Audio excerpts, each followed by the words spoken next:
I saw something in my building today, very disturbing sight that I haven't seen in a long time. I saw a father and son mullet team. The father, this is true, the father, that's his business, but the kid doesn't even know he's wearing a mullet, and he's out there with a mullet. If that's not child abuse, I don't know, but unless the mullet is making a comeback, which is also fine with me. I used to rock the mullet. I'd be ready. You see that old video. I'm ready to push it back. Now, the other thing that in our society of phoniness and is, did you see that hot teacher? She was having sex with a 14-year-old guy, and she said it turned her on because it was so wrong. Now, that's, first of all, is an amazing woman. She said it turned her on because it was wrong. Not, I did the worst thing because I could, the worst reason, I don't know. And I like her, she's defiant. She's like, but then they had a psychiatrist on saying people think it's okay because it's a boy, but actually it could damage him. And she goes, how could, some interviewer goes, how could it damage him? Well, he could get a twisted view of male-female relationships, as opposed to the rest of us who have a healthy view of male. At least this little bastard has a great story to tell for the rest of his life, you know? People go, but it's still child abuse. No, it's not. No, it's not. How's that? It's the exact opposite of child abuse. Have they really done a study on the effects of a hot teacher having sex with a 14-year-old boy? Now, why do we get the feeling this kid is going to be more emotionally stable and happier than me in his later years?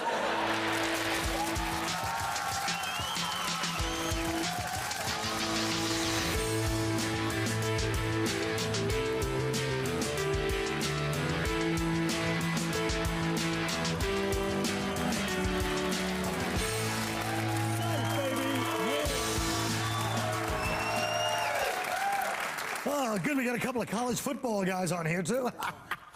A bench is Buddy Bolton. Buddy, keep looking like Luke Perry and you'll get in. Now listen. Shut your mouth, that was a great reference. You don't drink water when I'm making a great one. You go, oh boy, Cal really nailed it. And you know you're gonna probably put that in your act. I know you people think I'm the bastard son of Luke Perry and some hack reference that you and Sherrod come up with. Now listen. There's a new documentary called The N-Word airing Saturday on the Trio Network. Here's a clip. I was in Tower Records when I heard these guys say, yeah, this nigga said so-and-so to me, and that nigga said blah, blah, blah. I turned around the aisle, and it was a bunch of white guys. There's always been an element in the white community of enjoying black people demeaning themselves. We've taken this word that's been a burden to us, and we've been able kind of to digest it, spit it back out as more of a badge of honor. Black people didn't invent nigga. That was thrown at us.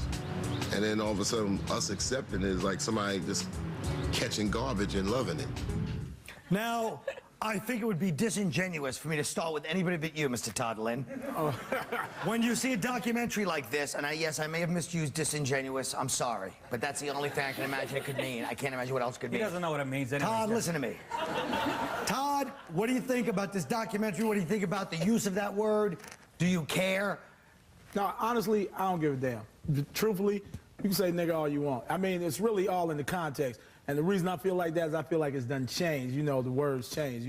I don't care. And if, say nigga, feel free. No, Rick, but that's not the point. Don't get them. Let's not make it into a national thing. You don't have to ask me twice. Yeah. Exactly. Let me explain, right? Let me explain, right? You know the context you're saying it in. Bottom line is if you look at me and say, my nigga, you know, what's happening?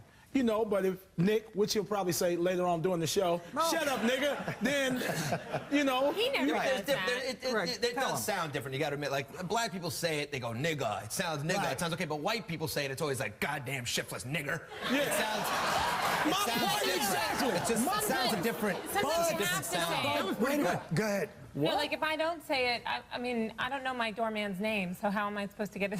No, but but here's the point. I'm kidding. But here's one of the points. One of the points is you can't have, it's impractical in society to have a word that is used so much that it's actually on album covers and songs. If you're a white kid, when you're growing up, you want to buy an album, you have to say NWA. You can't even say what song you were listening to. So if the word is going to be out there, it can't be 10% of the population that uses it. That's weird. Either everybody says it or nobody. Go ahead. When I was a kid, I get very dark in the summertime, and I was called nigger all the time, from 1st to 5th grade. I get in fights, and every time I went to school, they called me nigger. Yeah. It didn't help that my mother sent me there in a purple suit and a full-length fur coat. But they did. They call me nigger all the time. So I kind of feel I can I don't have any problem with people being called. You know, think about it. Mick, Wop, spit, Dago, stupid. It's that's all. But you know what? But what you were saying, you know, white people are. It does get a little old when white people are like, but we should be allowed to say it. We should be allowed to say it. Because you got to admit, I think that underneath it all, there is an inherent sort of power struggle where white people just, and it's a little racist. White people don't want to be told they can't use certain words by coloreds. You know, they don't like it. You know, and any white people that tell you, if any white people tell you that they've never used the word nigger, they've never bet $1,000 in an NBA playoff game. Let me make another point here. See, the thing is that words like nigger can be used to really get up under your skin, like, you know. But white people, y'all don't have any. You know, you cracker. No, that don't work. You go cracker, y'all be like, whatever, give me some soup with that. You know, it's like. But I still say it doesn't matter. The point is, on the one hand, you say it gets under our skin. You don't have a word like that. We don't have any words that are forbidden for black people to say to us. That's because you abused your nigger privileges a long time ago. Oh, we did? Yeah, a long time ago. When's the last time anybody called you nigger? Huh? Well, I'm 250 pounds. Anybody. Let me tell you something. Right. I grew up in Brooklyn, and I heard the word frequently, usually for just cause. I tell you right now, nobody's used the word nigger after 1974. Buddy, get in here. You're kind of liberal. Ready? Yeah. Buddy. Geez, you're walking over like a cowboy, for Christ's sake. What are you on, Buddy, do you watch the show? You're supposed to stand next to me. Get over sorry. I'm sorry. I didn't kick anybody off. You're right. You're actually right. Now, Buddy, you're the example of a guy, all your friends are black that I've seen. Okay. You're a guy that's a white guy. Yeah. Do you feel you should be able to say, you know, Sherrod, what's up? You know. I think it's wrong and morally repulsive to use the word outside. Outside the house? Yeah. Well, it's dangerous. I don't know if it's morally wrong. But you know what's racist, buddy? You having a chain on your wallet when there's a black guy near you. Yeah. Exactly. You know, and you having a belt buckle like that, and there's no Dominicans on the show. You know, the funny thing is, I hate when white guys, when you start talking about nigger, stop, white woman. Because we don't want to get, I don't want to use the word. You're the most racist of all. And we don't want to get censored for saying the word nigger on the show. I agree with you. I'm going to say it if you don't lean back. But also, you've taken the fun out of it. They've taken the fun out of the word. You've used it. It's true. It's just what Ice Cube was saying. You've co-opted the word and forced us into other words like coon and spook and jig and. But you know, we've had to go into different. Here's a good point. We can't call women bitches and hoes no more because you ruined it. Yeah, we really messed that up. We really messed that up. No, my point to say is this, right? You always go, oh, the N-word, the N-word. Just say nigga. It's not like you say nigga and a black guy gonna teleport into your living room. Oops. And be like, you can't say that word. You know. Well, let's not be innocent. Go ahead. It's understandable that white people shouldn't say it, and it's not a question whether black people. I'm just curious about why Latinos say it so much now too. Yeah. Because the point is, if a word's in the culture, everybody's either says it or nobody says it. Right. It's phony. You have to buy an NWA. I have to say NWA. Okay, I'm old. NWA. He's agreeing with me. Listen. Yeah. I have to agree with you, Kyle. I think you should all say it, but I think that you should still be able to suffer the ramifications of saying it under some circumstances. Well, I always That's fine with me. Doesn't it depend on your intention? No, it's context. I never thought I'd agree with a guy with no forehead, but I agree with what he said. I think that's true. You know how it's being used. It's your intention. I call the insurance company, make sure I'm covered before I use it. Yeah. We'll be right back.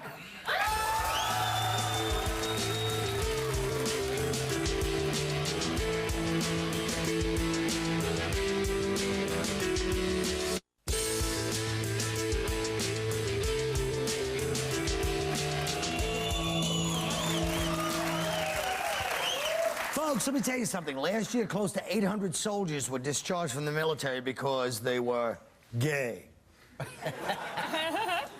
Now, the Pentagon maintains that openly gay and lesbian personnel disrupts the unit cohesion.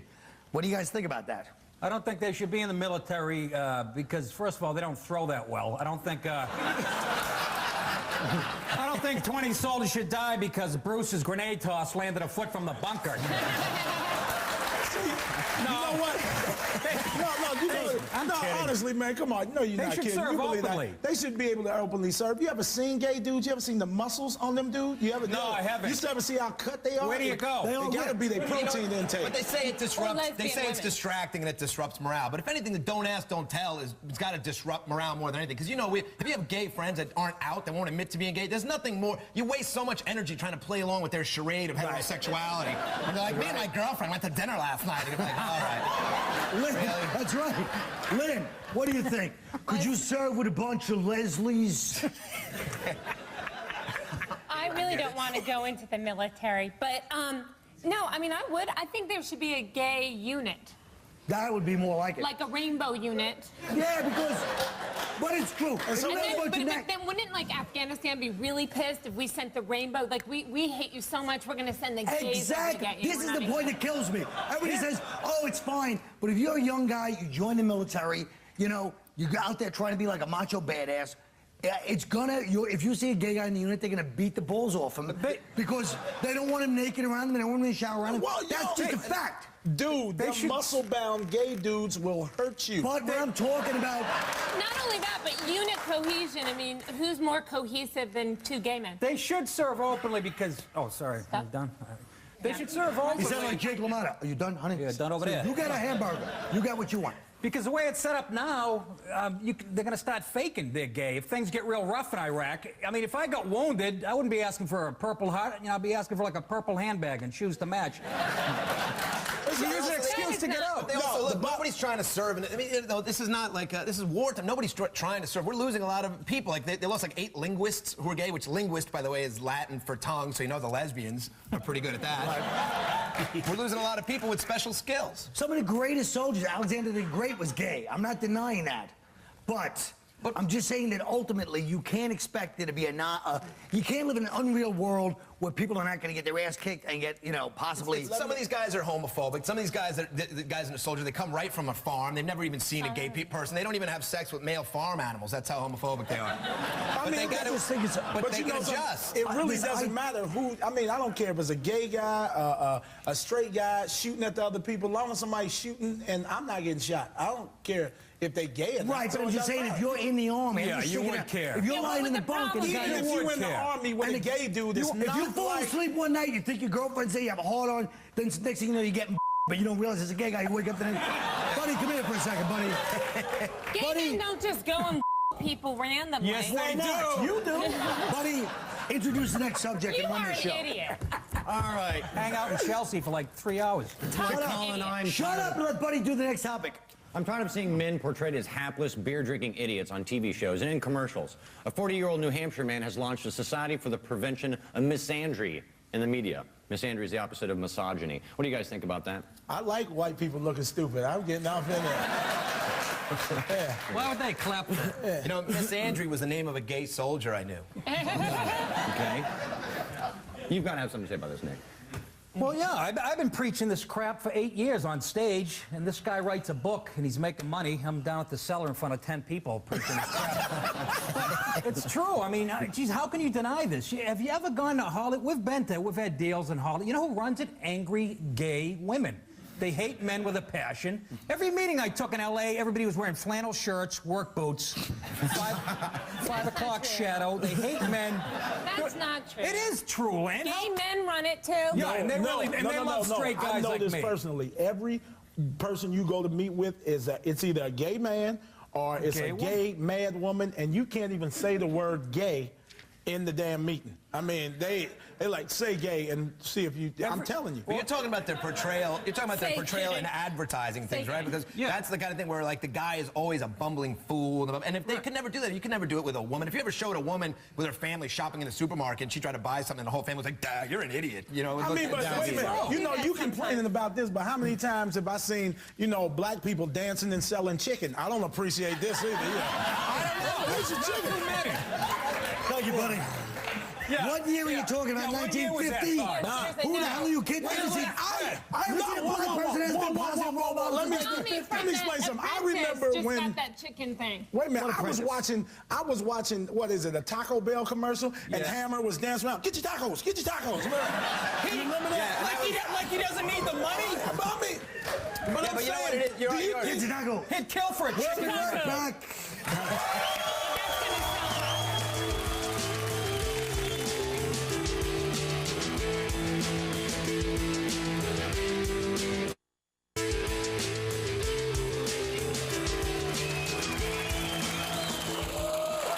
We just finished Gay Pride Week here in New York, and we sent our own Nick DiPaolo out to get a first-hand look at all the pride. Thanks for the assignment, Colin. Let's roll the clip, shall we? We're here at Gay Pride Week, and as usual, they're kicking it off in a low-profile way. If you're not used to it, get into it, baby. Get into it. Get the full shot here, will you? What a... Holy... This is a girl I went to prom with in high school. What's up, fella? What's this fruitmobile get to the gallon? We deserve a voice and a spot in the world, and we deserve a chance to be heard, and it's great to march. Oh, you're being heard in that outfit. Brazil can hear you. Why would you go to women? They have more to look at. Well, I'm not going to argue with that. If I did, I'd be gay. Did you need a lot of attention as a kid? No, I did not. Not at all. What did you need as a kid that you didn't get? A man. You needed a man as a kid? Well, there's a church right across the street. I won't say which one.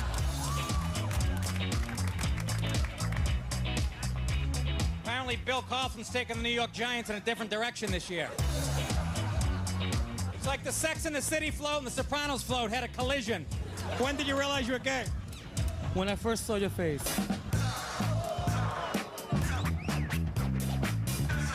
There's even a gay dog here. That dog has to be gay. Sarah Jessica Parker. She's got to kill time between gigs. Hey, how are you?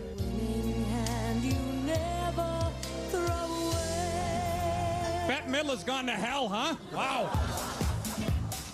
I don't want to say there's a lot of gay stuff on network TV. That's the new NBC Peacock. Holy Jesus. What's up, buddy? What's your name? What? Tell me what's up. I'll tell you what ain't up, Jamie. Okay. Jamie, first question. I think I'm going to break through this. Are you gay? Very much. When did you realize you were gay? Actually, I'm not gay. I'm human. Oh, I've been human all my life. Well, if you're human, you sleep with men, women, men or women. No, that's if you're drunk. It says lick Bush on your pin. Yeah. What? Are you voting for Bush, or is that what you're going to do after the parade? What are some of the benefits? What? Being gay and being black and being Republican. You're Republican? Is a pig spooky pork? I'm Republican, too. Okay. All right, we vote the same, just in different booths.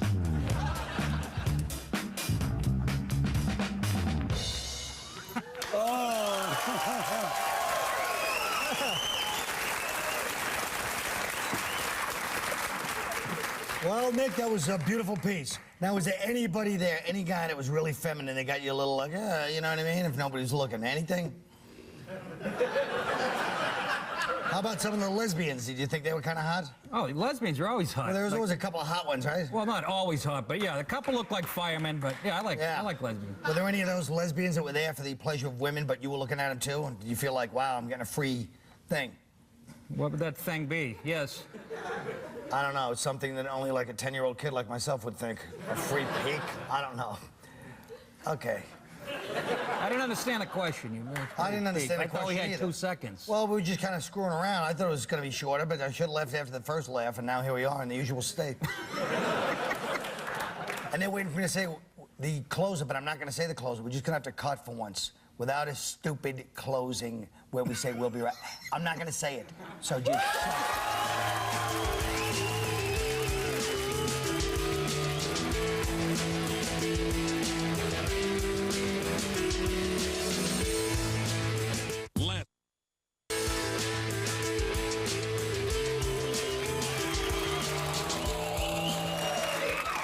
Well, folks, Fahrenheit 9/11 shows how a hit movie can be made out of one fat guy's anti-Bush feelings. Describe the anti-somebody movie you would make. Nick. My movie would be about Michael Moore. It would be called My Wet Dream. It would be him in an orange jumpsuit, blindfolded, shackled, and kneeling down in front of 4 militant Muslims who are wearing masks, holding AK-47s, and reading in Arabic a glowing review of his movie as he sits there bawling his eyes out. And you can guess the end. All right. Lynn, yes. My movie would be anti-Anna Nicole Smith, and the movie would be her television show in its entirety from season 1, and it would be called No Matter How Much Money You Have or How Thin You Get, You're Still a Kind of Sad, hoary girl from Texas who blew an old guy on oxygen. Oh, all right. Todd! Colin, my documentary will be about New York living spaces. It will be called My Landlord, the Jackass. The movie would be about how she rationalizes raising the rent on my 75-foot square apartment, where it's so small I can take a dump, fry chicken, and shower without ever leaving the comfort of my futon, which the bottom half sits on my fire escape. I think this movie would be clearly show why the SNL sketch Kill My Landlord by Eddie Murphy is a masterpiece in American theater. Okay. Great. I would like to make an anti-terrorist movie. I think terrorists are not nice people. And I'm starting to suspect terrorists might have been responsible for 9/11. I think they might be more to blame than even Bill Clinton or Saddam Hussein or even Dick Cheney. I'd call the movie Celsius 911 to be more inclusive of our coalition allies who are smelly foreigners. That's the show. Good night.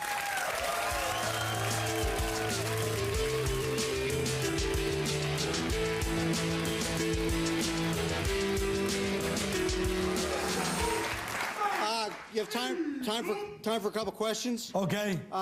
You've sent Nick up to Harlem, and now you've sent him to cover the Gay March. Yeah. What about the dynamic makes for good comedy, do you think? Well, you know, Nick, he's just a very quick guy. He's quick on the feet. Doesn't matter. And, you know, people are drawn to him naturally. And where do you think you could send him next? What else? Oh, please, don't go there.